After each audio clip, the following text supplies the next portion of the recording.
Another video with news stories from Ethiopia and Eritrea.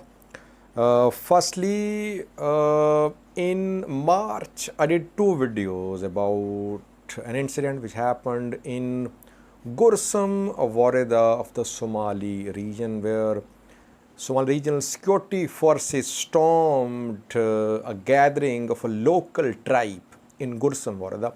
Several persons were killed allegedly by Somali regional forces, but regional government remained silent. It tried to cover up the incident. Now, Ethiopian Human Rights Commission, led by Daniel Bakele, has released an investigative report about the incident which happened in March, in which around a dozen innocent civilians were killed. What happened there? Second news story is about delivery of aid to Tigray. Today we saw two statements. First one is from WFP. WFP has shared some numbers with us. How many trucks are on their way to Tigray? How many arrived this week? How many arrived last week? It seems that speed of aid delivery is increasing. But USAID's Samantha Power spoke a few hours ago. She is painting a different picture. Lastly, last news story is from Tigray Eritrea border. What is the situation there now? Is there any fighting? Is there any shelling ongoing? On reportedly 4 fronts there has been shelling. We'll have a look at the 4 fronts. And secondly, is this escalation linked to upcoming Eritrean Independence Day? One of our friends has shared an interesting insight into this escalation. He's linking this escalation to upcoming Eritrean Independence Day. Firstly,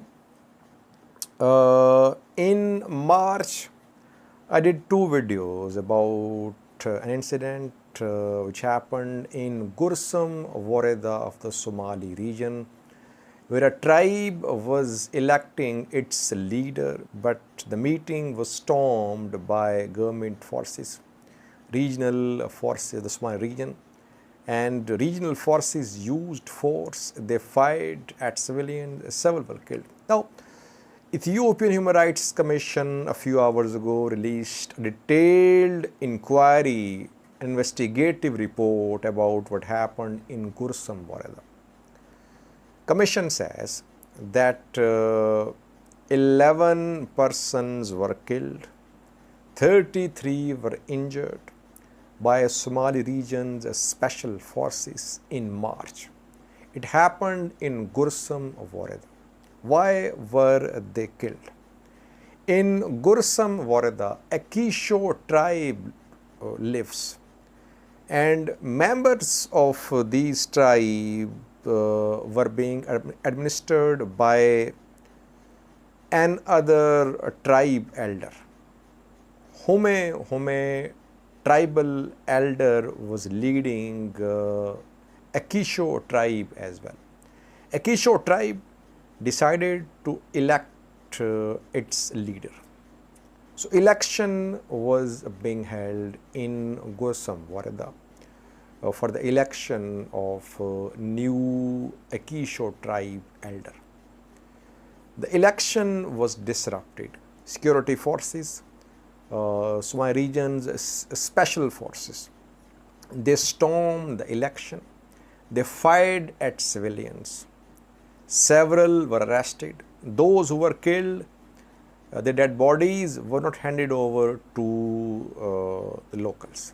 Next day, during the funeral of some dead bodies, again security forces attacked civilians, and in this 2-day violence, 11 were killed, innocent civilians, 37 were injured.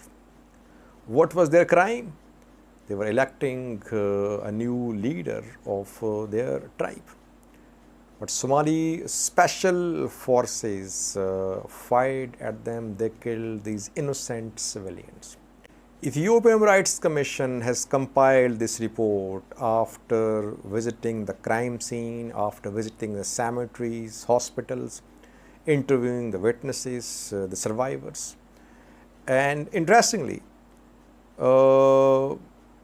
regional president's office, regional police chief's office, they did not cooperate with this investigation.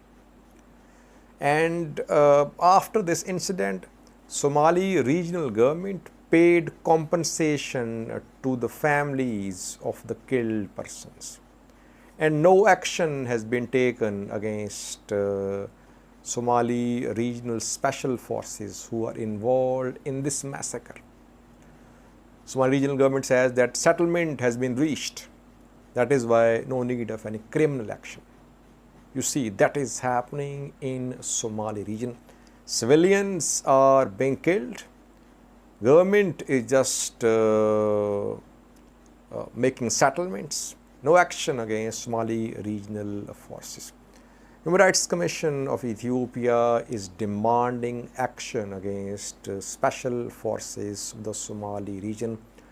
Will it happen? I don't think so, because Commission keeps on issuing statements, but nothing happens.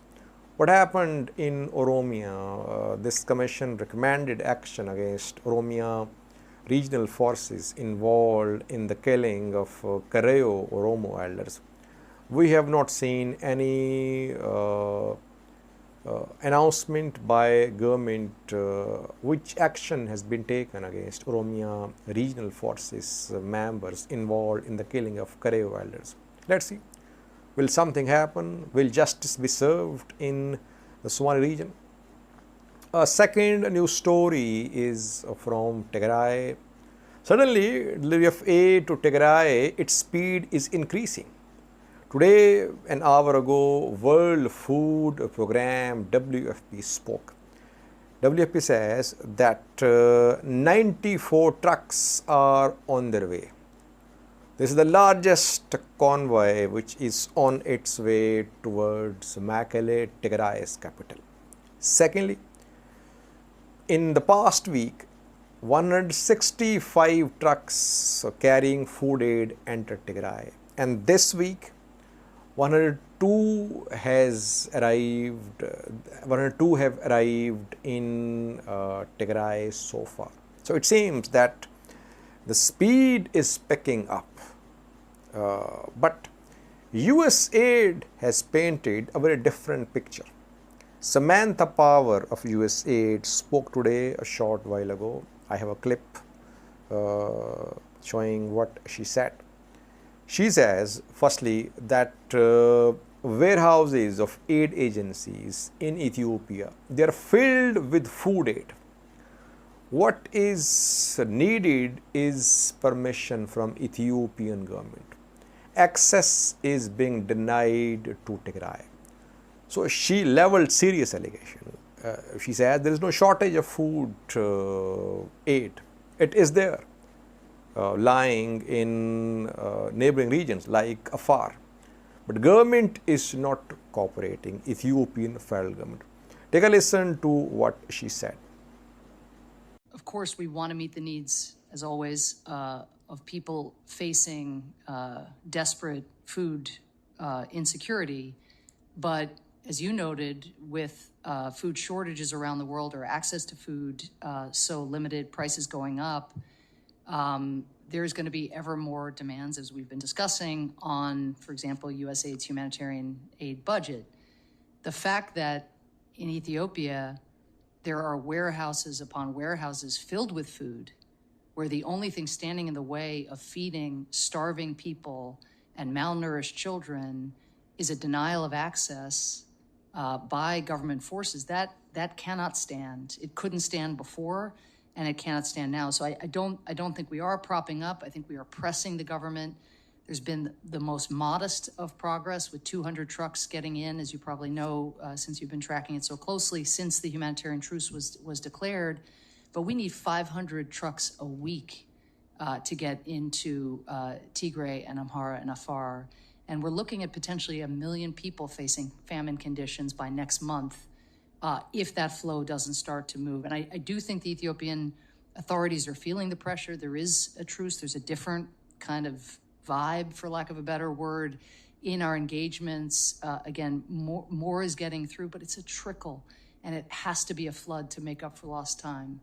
Let's hope that this delivery of aid to Tigray is increased in coming days, so that another phase of armed escalation could be averted, which seems imminent if there is no improvement in the humanitarian crisis in Tigray. Lastly, towards Tigray Eritrea border, what is happening there? There was definitely fighting, as it has been confirmed by several sources. Indirectly, Tigray government has also confirmed. Tigray government is only saying that there was shelling in border areas. It is not talking about physical engagement which happened there reportedly. Where did this shelling, the clashes take place? And in some places, shelling is still underway reportedly. 4 main fronts are being mentioned where shelling is being reported, tensions are running high, small scale clashes are being seen. You can see the map. Firstly, Badme can be seen. Disputed territory between Tigray and Eritrea. Some UN boundary commission ruled in favor of Eritrea, but it remained under the control of Tigray. Badme, first place. Second place is Rama, to the north of Adwa. Rama town, here again shelling is being reported. Third place is Zalambesa, which is to the north of Adegrat. And fourth place is Alitina, viewers. Alitina is part of Irob. And we know that Irob is split. Some areas are under Eritrean control and some are under Tigray control. Alitina is under Tigray control. Alitina has been shelled too by Eritrean forces. Obviously, Tigray forces are shelling Eritrean areas too from the border areas of Tigray. So these are 4 main fronts. Secondly, one of our friends shared a very interesting perspective about this ongoing escalation on Tigray Eritrea border. He says that it happens mostly before Eritrean Independence Day, due to be celebrated after around 10 days. He says that whenever Eritrea celebrates Independence Day and Isaias Afwerki is supposed to deliver a speech, there is escalation on border. And then Isaias Afwerki says, see, our enemies are trying to attack, but we are defending, we'll fight for Eritrea. So he says that this escalation could be just a way of saying that Eritrea is in danger, and it could be spice prepared for Isaias Afwerki's speech due to take place after almost 10 days. He says that it has happened in the past as well. Almost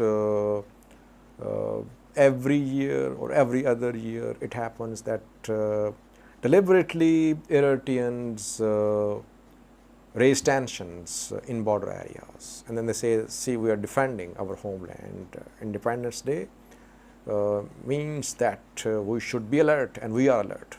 Let's see. We'll update you in coming videos about alert Independence Day and this escalation of tensions on Tigray Eritrea border. Thanks for watching.